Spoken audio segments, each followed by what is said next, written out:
भद्रक जिला भंडारी पोखरी ब्लॉक अंतर्गत पालदा सेनापति साही हरि मंडपठारे अनेक दिनरू 63 केबी विशिष्ट एक विद्युत ट्रांसफॉर्मर लागिथिला। ग्रामवासी कहवा कथा ए 4 वर्ष पूर्व मनोमुखी भाव में विद्युत विभाग 100 केबी विद्युत ट्रांसफॉर्मर बसाई गाँव को विद्युत जोगाई। मात्र सही विद्युत ट्रांसफॉर्मर स्ट्रक्चर को धरी रखिबा पई तरबरिया भाव में एक खजुरी गछरे स्टे तार बांधि दिया जायछि, जहां ट्रांसफॉर्मर को आज जाए धरी रखिछि। मात्र खजुरी गछर आयुष बा केते दिन झड़ तोफान हेले खजुरी गछटी पड़ी जिबार संभावना अधिक रही।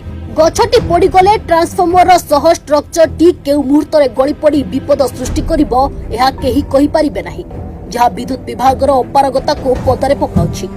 अन्यपटे एही ट्रांसफॉर्मर रे लागिथिबा 11 केवी विद्युत तार सह एलटी तार ओहली पड़ी 5 रु 6 फुट ऊपर रहिछि। एही तार रास्ता कड़े जाइथिबारु जनजीवन प्रति विपद सृष्टि करुछि। आगकू वर्ष दिन आसुथिबारु यार समाधान पाई सेनापति साही ग्रामवासी माने आज एकत्रित होई भंडारी पोखरी विद्युत विभाग अधिकारी सरोज बेहुरिया को भेटी समाधान पाई जणाइछन्ति। ये अभियोगटा बहुत दिन पूर्व ये अभियोग विगत 4-5 वर्ष ये अभियोग आमर रही आसी। आम गाँव जो 63 केबी ट्रांसफॉर्मर बसैला मनमुखी आणिकी गोटे 100 ट्रांसफॉर्मर बसैदेला आम स्ट्रक्चर कैपेसिटी नहीं जे 100 ट्रांसफॉर्मर को लोड नेला भली ताधरे बर्तमान नहीं से वन साइड ढल गलानी स्टे नहीं निहाती 100 ट्रांसफॉर्मर को ताकत दरकार जे गोटे आमर एबीसी ताधरे अच्छी तार नहीं स्टे जमा नहीं। ये अभियोग ट्रांसफॉर्मर करे गलानी दैव दुर्घटना केतबेले कौन एलटी तार बारंबार अभियोग कलापर एलटी तार बर्तमान मुंड को बाजिलानी गाँ लोक जावासवा चाष टाइम आसिले तापर 11 केबी सी सेमती ट्रांसफॉर्मरटा शोई आसवा द्वारा 11 केबी तार घुंची जाऊँगी ओहली पड़ुची एलटी तार ओहली पड़ुची। ये दुईटी अभियोग नहीं आम जाइनु जेईक सहित कथा सी जो जनकर गोटे टेंट बंधा हो गोटे मैरेज प्रोग्राम सी बाँस तार बुल बुल बाजिला तार जा हो माने सीमित किसी गुरुतर घटना घटी ना।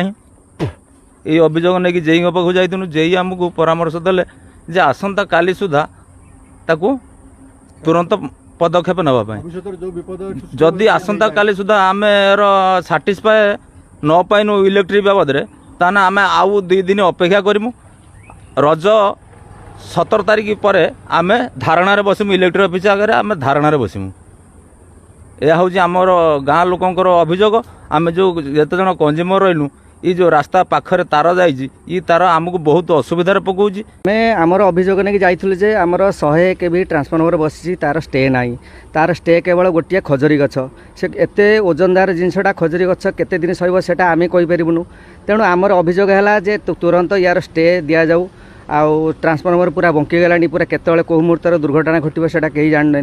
तेणु सेटाकू से माने तुरंत पदक्षेप नहीं तैयारी करंतु।